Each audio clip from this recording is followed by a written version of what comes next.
Hello friends, నేను ఈరోజు హంపి కర్ణాటకలో ఉన్న హంపి గురించి చెప్దామనుకుంటున్నాను. ఇక్కడికి వచ్చిన విరూపాక్ష టెంపుల్ మెయిన్ ఇక్కడ చూడవలసిన ప్లేసులలో విరూపాక్ష టెంపుల్. ఇది ఇక్కడ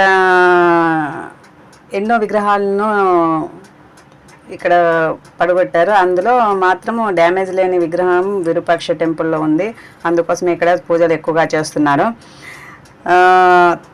తర్వాత ఇక్కడ చూడదగ్గ ప్రదేశము హంపి బజార్. ఇది చాలా పెద్దది. విరూపాక్ష టెంపుల్ ఎదురుగా ఉంటుంది. ఇక్కడ ఇరుపక్కల రాతి స్తంభాలతో చేసి ఉంటారు. విజయనగర సామ్రాజ్య కాలంలో ఇక్కడ వజ్రాలు ముత్యాలు రాసులుగా పోసి అమ్మేవారని ప్రసిద్ధి. అదే రీతి విరూపాక్ష టెంపుల్ చూడండి ఎంత బాగా ఉందో. అందరూ ఇక్కడ చూడవలసిన ప్రదేశం ఇక్కడ. అదే రీతి పుష్కరిణి అని ఇక్కడ ఒక మన్మథహండ అని పిలువబడే ఇక్కడ టెంపుల్కు లెఫ్ట్ సైడ్ ఉంటుంది. ఇక్కడ వెళ్ళాలంటే టెంపుల్కు లోపల నుంచి కూడా వెళ్ళొచ్చు, బయట నుంచి కూడా వెళ్ళొచ్చు. పుష్కరాల టైంలో, దీనికి ఫెస్టివల్ టైంలో పూలతోటి మళ్ళీ దీపాలతోటి అలంకరిస్తూ ఉంటారు ఇక్కడ. ಮತ್ತು చక్రతీర్థాన్ని ఉంటుంది ఇక్కడ.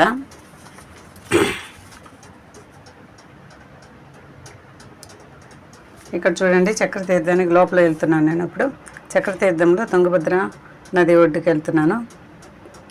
ఇక్కడ కూడా చాలా ప్లేసెస్ ఉన్నాయి ఇక్కడ చూడడానికి. ఇక్కడ తుంగభద్ర చక్రతీర్థ అని పిలుస్తారు. తుంగభద్ర అనే రెండు నదులు కలిసిన పుణ్యక్షేత్రం ఇది. ఇక్కడ మన పూర్వీకులకు పిండ ప్రదానం కూడా ఇక్కడ చేస్తూ ఉంటాము. కార్తీక మాసం కాబట్టి అందరూ చాలామంది ఇక్కడ కార్తీక దీపాలు వెలిగించి పూజలు చేస్తూ ఉన్నారు. ఇక్కడ చూడండి ఎంత బాగుందో. తుంగభద్ర నది ఒడ్డున అందరూ చాలామంది వచ్చి పూజలు చేసుకుంటూ వెళ్తున్నారండి. కార్తీక మాసం కాబట్టి చూడండి ఎంత బాగుందో.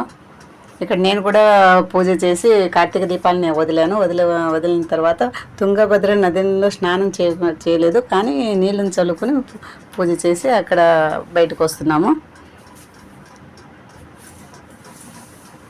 ఇక్కడ బజార్ చూడండి, షాపింగ్ మాల్.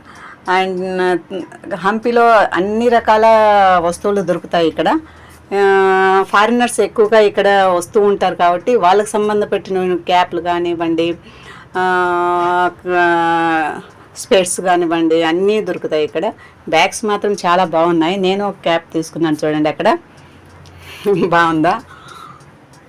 ఒక బ్యాగ్ కూడా తీసుకోవాలని అటు సైడ్ వెళ్ళాను. బ్యాగులు చూడండి ఎంత బాగున్నాయో. అన్నీ చేతితో చేసినవి బ్యాగులే. ఇక్కడ రేట్లు కూడా చాలా ఉన్నాయి హంపిలో. ఎందుకంటే ఫారినర్స్ వచ్చి తీసుకెళ్తుంటారు కదండి, అందుకోసమే ఎక్కువగా రేట్లు కూడా ఎక్కువగా పెట్టారు. ఇక్కడ పింగాణితో చేసిన బొమ్మలు చూడండి ఎంత బాగా ముద్దు వస్తున్నాయో, చాలా బాగున్నాయి. అన్నీ షాపింగ్ చేయాలన్నీ డిసైడ్ అయ్యి వచ్చింటుంది నేను ఇక్కడికి. చూడండి అన్నీ ఎంత బాగున్నాయి, చిన్న చిన్నవి. ఇక్కడ ఒక మిర్రర్ చూడండి, మిర్రరు కుంభ్ ఎంత అందంగా ఉందో. అవి కూడా తీసుకోవాలని తీసుకుందామని అనుకున్నాను.